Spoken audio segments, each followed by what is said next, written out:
लगातार घमासान जारी है। सवाल ये कि आखिर छात्रों के भविष्य के साथ खिलवाड़ करने वाले कौन है। एक के बाद एक नए किरदार आ रहे हैं सामने। इस कड़ी में अब एक प्रोफेसर का नाम भी सामने आ रहा है।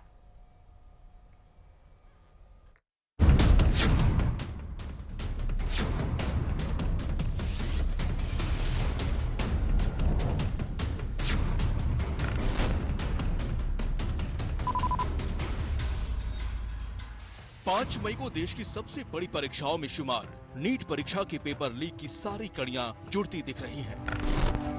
हर वो किरदार बेनकाब हो रहा है। पेपर लीक का ये पूरा खेल जांच एजेंसियों को समझ में आ गया है और अब शक के घेरे में सबसे बड़ा एक किरदार सामने आ गया है और वो है हजारीबाग का एक प्रोफेसर। माना जा रहा है कि इसी प्रोफेसर ने पेपर पार किया और परीक्षा माफिया तक पहुंचाया। कौन है हजारीबाग का ये प्रोफेसर? प्रोफेसर ने कैसे पेपर पार किया? उसका नाम क्या है? कहां पढ़ाता है? किसने उस प्रोफेसर की मदद की? माफिया से प्रोफेसर का कैसा रिश्ता? माफिया और प्रोफेसर के बीच की कड़ी कौन? बिहार पुलिस की आर्थिक अपराध इकाई की पूरी जांच अब इस प्रोफेसर के इर्द गिर्द सिमट गई है, क्योंकि पेपर लीक की जड़ में यही प्रोफेसर दिख रहा है। सूत्रों के मुताबिक प्रोफेसर हजारीबाग का है। बिहार की माफिया संजू मुखिया को भी पेपर हजारीबाग से ही मिला। ईओयू सूत्रों के मुताबिक हजारीबाग के ओएसिस स्कूल से पेपर लीक हुआ था। जो सूत्र बता रहे हैं उसके मुताबिक कि एक प्रोफेसर की पहचान भी ईओयू ने इस मामले में की है और इसी प्रोफेसर ने जो प्रश्न पत्र है नीट का वो संजीव मुखिया को मुहैया कराया था और संजीव मुखिया ने सॉल्वर्स के जरिए उसको सॉल्व कराकर इसी ठिकाने पे जो अभ्यर्थी सेटिंग के लिए लाए गए थे उनको सारा क्वेश्चन और आंसर मुहैया कराया। सवाल ये भी है कि आखिर पेपर लीक प्रोफेसर ने कैसे कराया? किन अधिकारियों के साथ उसकी साठगांठ थी? सूत्रों की माने तो ईओयू की जांच में प्रोफेसर का नाम करीब करीब सामने आ चुका है, जो हो सकता है हजारीबाग का हो। बुकलेट नंबर 6136488 वाला पेपर बॉक्स में था और ओएसिस स्कूल को मिला था। शक है कि यहीं बॉक्स को तोड़कर पेपर निकाला गया, क्योंकि बॉक्स से छेड़छाड़ के सबूत मिले हैं।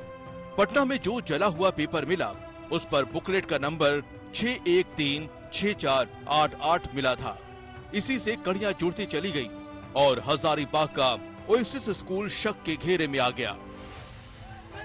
अब हम आपको बताते हैं कि कैसे प्रोफेसर के जरिए पटना और रांची के पेपर माफिया तक पहुंचा। प्रोफेसर ने सबसे पहले संजू मुखिया को पेपर दिए, जिसके बाद ये पेपर पिंटू और चिंटू तक पहुंचे। पिंटू ने चिंटू के कहने पर प्रिंट आउट निकाले थे। चिंटू ने नीट के पेपर अभ्यर्थियों तक पहुंचाए थे। पिंटू और चिंटू को झारखंड के देवघर से गिरफ्तार कर लिया गया है। दोनों ही बिहार के नालंदा के रहने वाले हैं। उम्मीद की जा रही है कि चिंटू और पिंटू मामले में कई अहम खुलासे कर सकते हैं। अब इस प्रोफेसर की गिरफ्तारी के बाद काफी चीजें साफ हो जाएगी। पटना से शशि भूषण, आज तक। शशि भूषण हमारे साथ हमारे सहयोगी इस वक्त जुड़ भी चुके हैं। शशि भूषण, जिस तरह ये गिरफ्तारियों पर गिरफ्तारियां हो रही है, एक प्रोफेसर की गिरफ्तारी, कई ऐसे सबूत मिल रहे हैं, जले हुए पेपर जो दिख रहे हैं, उन सब से क्या कड़ियां दिखती नजर आ रही है? इस कौन कौन से नए किरदार हैं जो सामने आ सकते हैं आने वाले वक्त में? देखिए, ये तो हमें भी नहीं पता है अर्पिता कि आने वाले वक्त में कौन सा किरदार निकल के सामने आएगा, क्योंकि एक के बाद नए खुलासे हो रहे हैं। प्रोफेसर कौन है इसकी जानकारी अब तक किसी के पास नहीं है।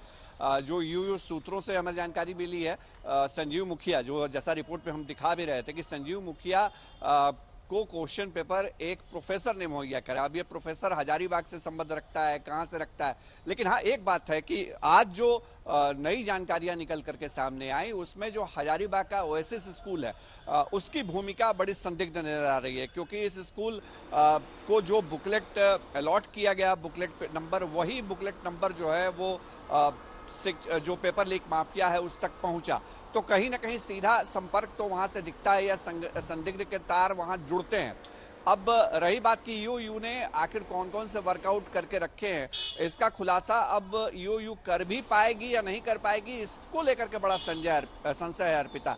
क्योंकि देखिए सीबीआई अगर टेक ओवर कर लेगी केस को, जैसा कि अब कुछ घंटों में भी हो सकता है कि आदेश आ जाए।